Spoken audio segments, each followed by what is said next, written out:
کہ میں سب کچھ قربان کر سکتا ہوں لیکن بھائی چارے کو کبھی میں خیر بات نہیں کر سکتا۔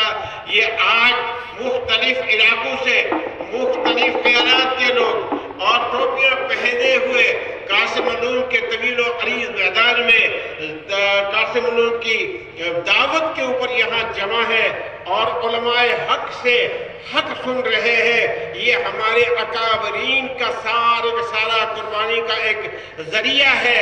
اللہ ان کی قبروں کو نور سے منور فرمائے۔ اللہ رب العالمین دیوبند کو قیامت تک کے لیے باقی ساری جاری رکھے۔ میرے محترم بزرگوں اور بھائیوں، بس ایک بات کہوں گا کہ اللہ نے ہمیں توحید کی دولت سے نوازا ہے۔ توحید کے مقابلے میں شرک ہے، کبھی بھولے سے جو ہے کوئی شرک کی بات نہ کرنا۔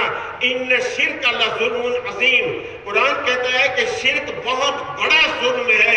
اللہ ساری برائیوں کو گناہوں کو معاف کر دے گا لیکن مشرک کے شرک کو کبھی معاف نہیں کرے گا۔ ہمارے اندر کچھ پرانی رسمیں چلی آ رہی ہے، رسموں کا نام اسلام نہیں ہے، قرآن کا نام اسلام ہے، حدیث پاک کا نام اسلام ہے۔ اس لیے اگر کوئی اس انداز سے چل رہا ہو آج تک کہ پچھلے یہ کرتے آئے، بھائیوں پچھلوں کا کوئی مسئلہ نہیں، پچھلے اپنا حساب دیں گے، ہمیں اپنا حساب دے گا۔ ایک چند گھنٹے پہلے اندھیرا تھا، اب دن کا اجالا ہے، سورج نکلا ہوا ہے، اب بھی ہم رات کی باتیں کریں لوگ کہیں گے یہ بے وقوف ہے۔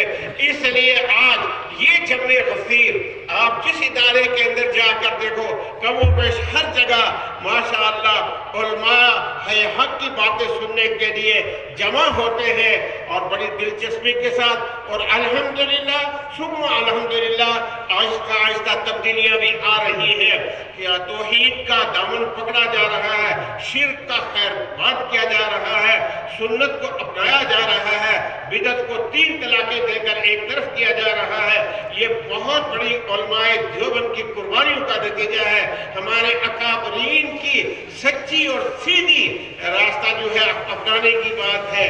ہمارے دارالعلوم دیوبند میں ایک وقت آیا جب وہاں خزانے میں پیسے ختم ہو گئے، اس وقت کے محترم صاحب نور اللہ مرکزہ نے اساتذہ اور ملازمین کو بلا کر کہا کہ دیکھو ایک بات کہنے کے لیے میں نے تمہیں جمع کیا ہے، خزانے میں جو ہے پیسے ختم ہو گئے ہیں، لہذا تنخواہ کے لیے کوئی بندوبست نہیں ہے، تم میں سے جو رہنا چاہے وہ رہے اور جو جانا چاہے اس کو ہماری طرف سے اجازت ہے۔ بیک زبان سب علماء حق نے کہا حضرت تو کیا ہم یہاں اس تنخواہ کے لیے آئے ہیں؟ ہم تنخواہ کے لیے قطعاً نہیں، ہم دیوبند دارالعلوم کی خدمت کرنے کے لیے آئے تھے اور خدمت برابر کرتے رہیں گے، تنخواہ ملے گی نہیں ملے گی ہم اپنا کام جاری رکھیں گے۔ یہ ان حضرات کی قربانیوں کا نتیجہ ہے کہ جہاں دیکھو حق جو ہے وہ بلند ہو رہا ہے۔ الحق کو یعلو ولا یعلا، حق ہمیشہ غالب ہوتا ہے، وہ کبھی مغلوب نہیں ہوتا۔